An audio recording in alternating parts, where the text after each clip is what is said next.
Welcome back again to my YouTube channel. For today's video, katapos lang akong mag-mama-fit at saka mag-zumba. Kaya, gagawa tayo ngayon ng lunch natin, di ba? Healthy is wealthy. Yan.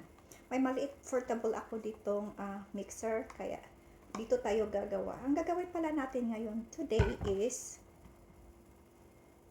banana and avocado smoothies. Yan ang gagawin natin. Kaya, let's go! Umpisahan na natin. So, ito guys, portable. Binili ko ito sa online.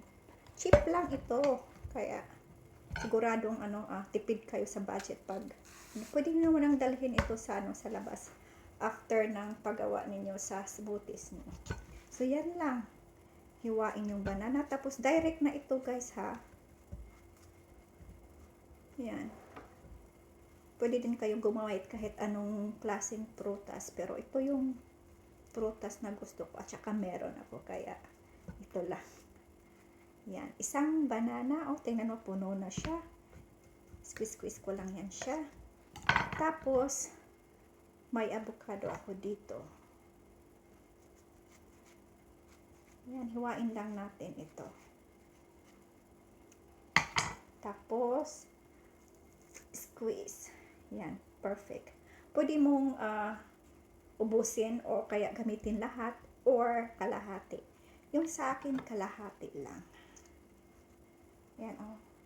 Fresh talaga siya. Pwede naman ninyo itong kainin direct, guys. Kaso lang, sa akin, mas gusto ko yung ginawa ko siyang smoothies. Smoothies. Ba yan? Bulol na ako. May gum kasi ako, guys, kaya mahirap magsalita. Yan.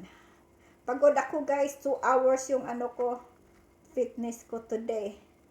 Kaya carry lang. Kasi nga, bukas ay nako. Mag-antay ka dyan. Yan.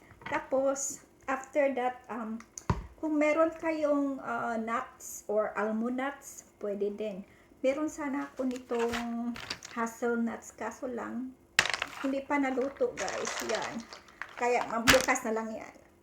Kung wala kayong hazelnuts or mga nuts na gusto ninyo, pwede din lagyan ng milk. Milk sa akin. So, kuha lang ako dito ng fresh milk.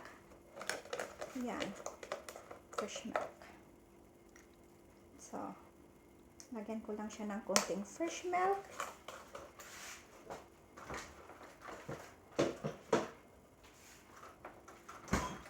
And then, takpan.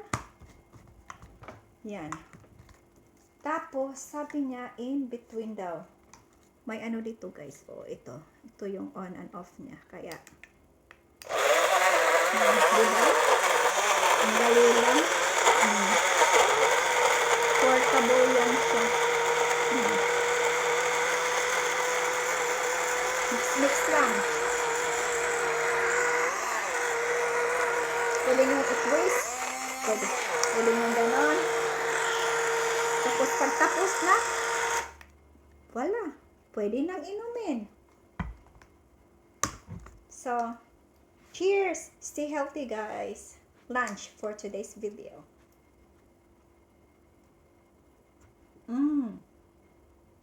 Sarap. So, yun lang guys. Thank you for watching and bye-bye.